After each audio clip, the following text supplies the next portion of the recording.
Al Jazeera podcast.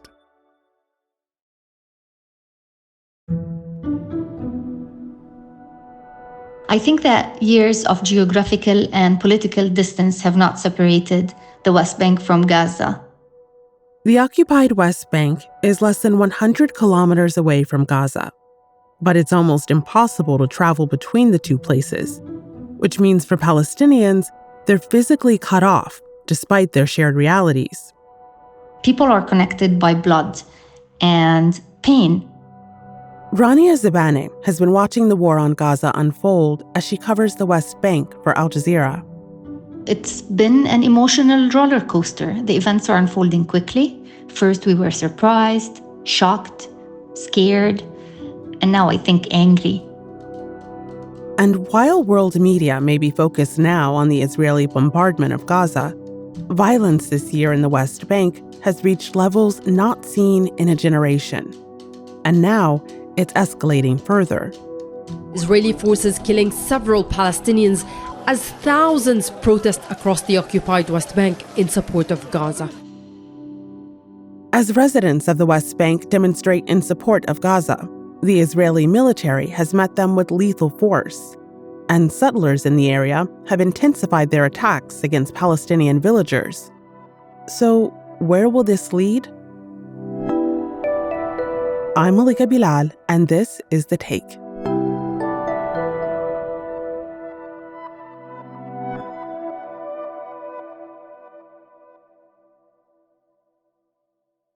We're speaking today with some of Al Jazeera's team in the West Bank.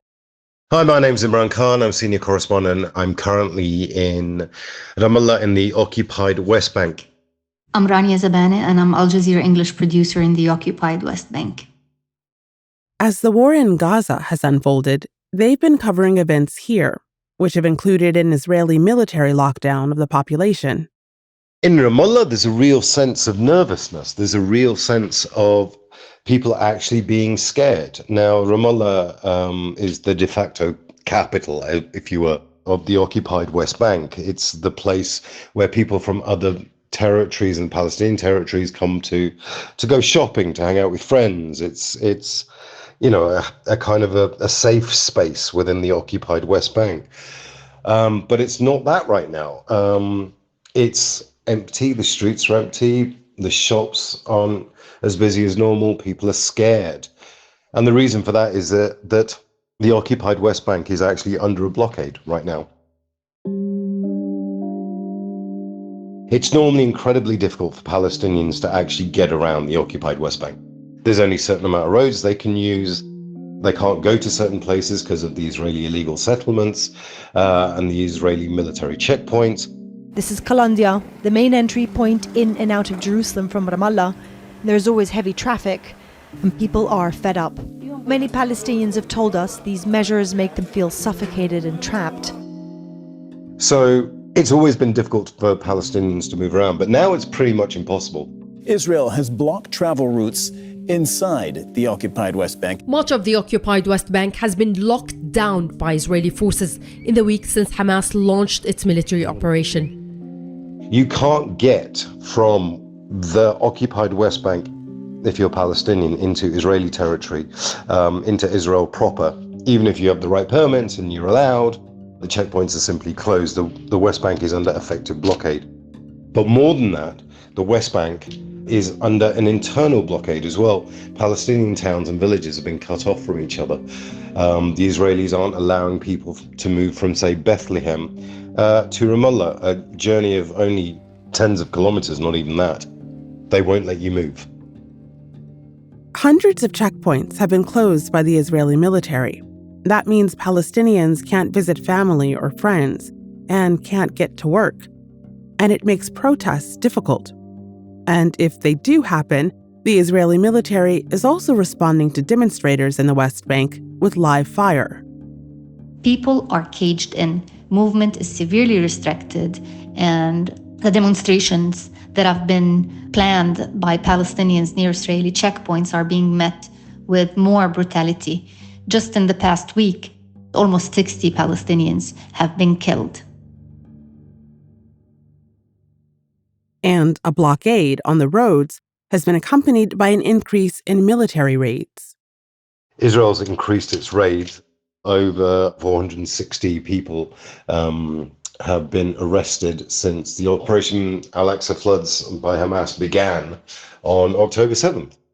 More than 55 Palestinians have been killed since October 7th.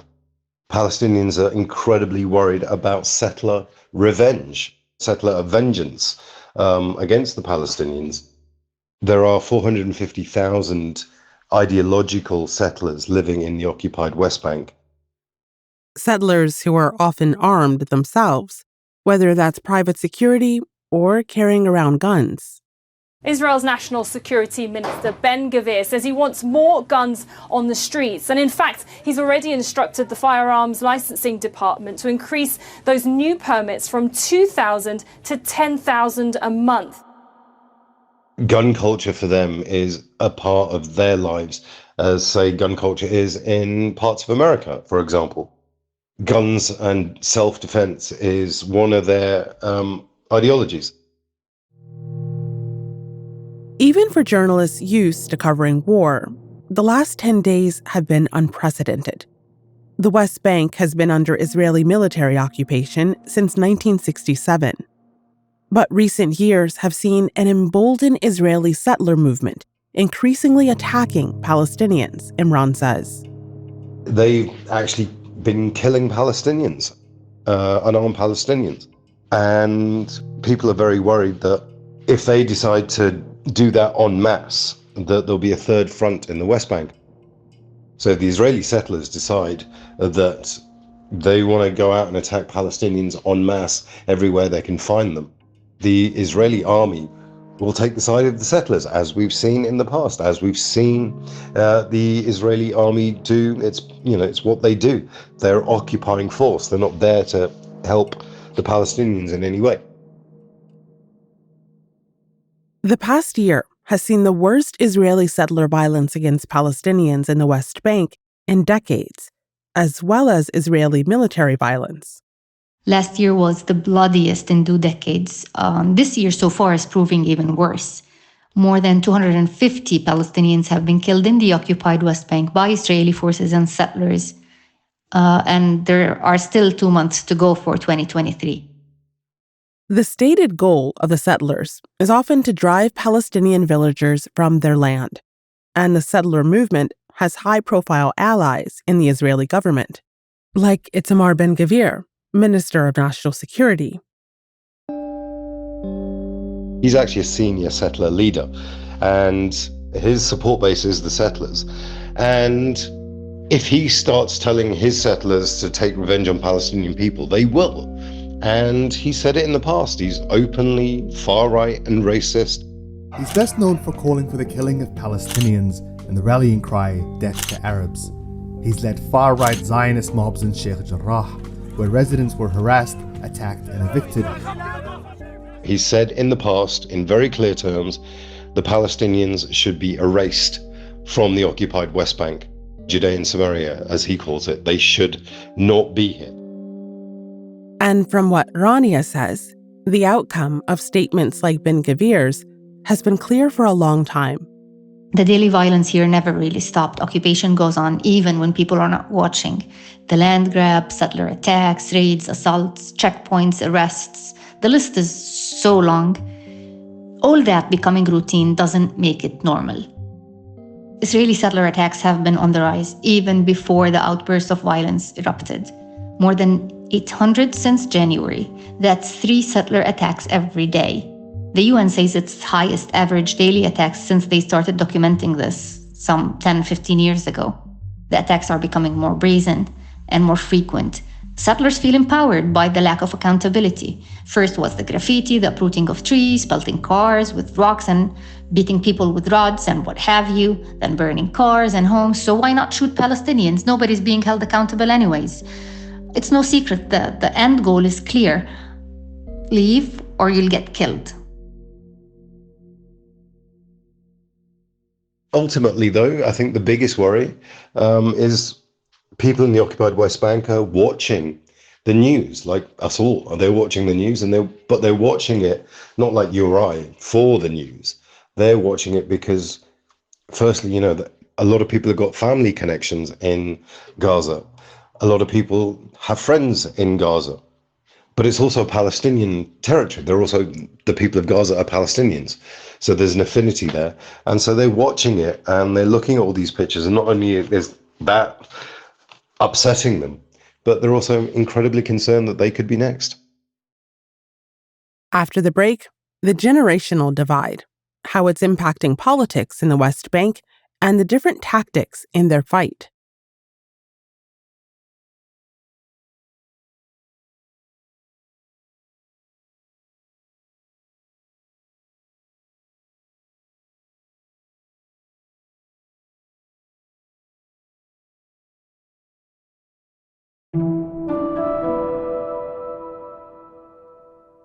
Imran Khan is in Ramallah for Al Jazeera, and he's been speaking to people in the occupied West Bank about what they expect might happen next.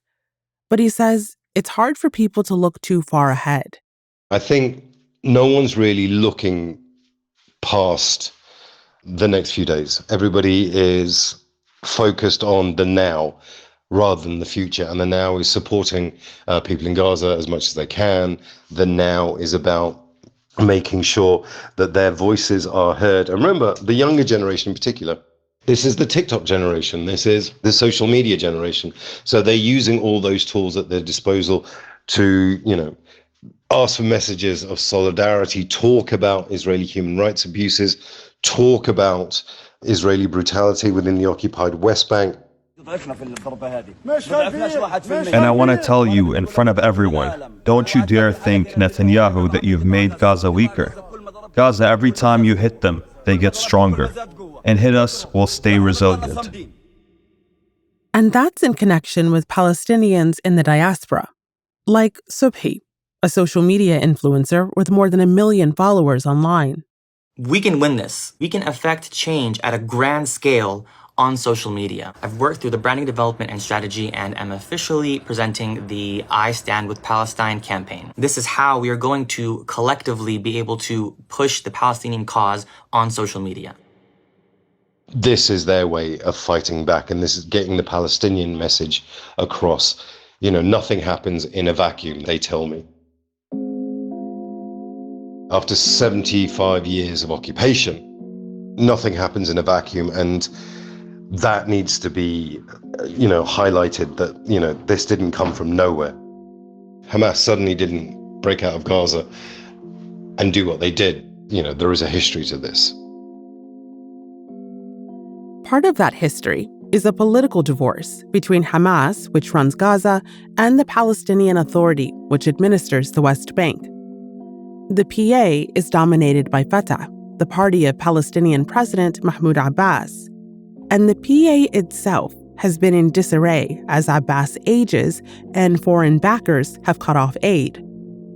The PA, although not irrelevant, is stuck between a rock and a hard place. The Palestinian Authority is still the go-to for the international community. It's still the legitimate representative of the Palestinian people. And as such, they are the organization that everybody has to and does speak to. But the PA don't have any relations with Hamas. They don't have any influence over Hamas. They don't talk to Hamas. And they certainly don't talk to the Israelis. So the strategy of the Palestinian Authority, of the President Mahmoud Abbas, has been to reach out to the international community and to talk about humanitarian corridors, condemn the conflict, condemn what the Israelis are doing. And that's all he can do. He's had conversations with the Saudis at the senior level. He's had conversations with Joe Biden, the US president. He's had conversations with all of the international community, and the message has always been the same. But there's been no breakthrough. There's been no real thing that he can point to and say, I did that, because everybody is pretty much focused on the Israelis right now. The French and the Germans and the US have clearly backed Israel. So his voice is being lost. having said all of that, Abbas does have one card to play, and that is making sure that the Palestinian Authority, when it comes to a ceasefire, when it comes to the future of Gaza, has a bigger say in how Gaza runs.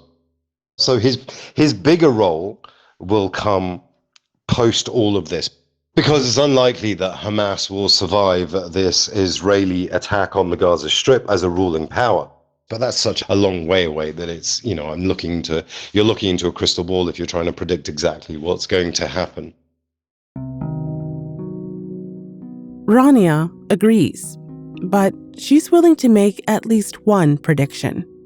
No one saw this coming, and I bet you nobody knows how this is going to end. But the fear is that Israel, with some superpowers, see a chance in this to settle, to impose an end game that doesn't meet Palestinian aspiration, obviously. So no statehood, no self-determination, no freedom, no nothing for Palestinians.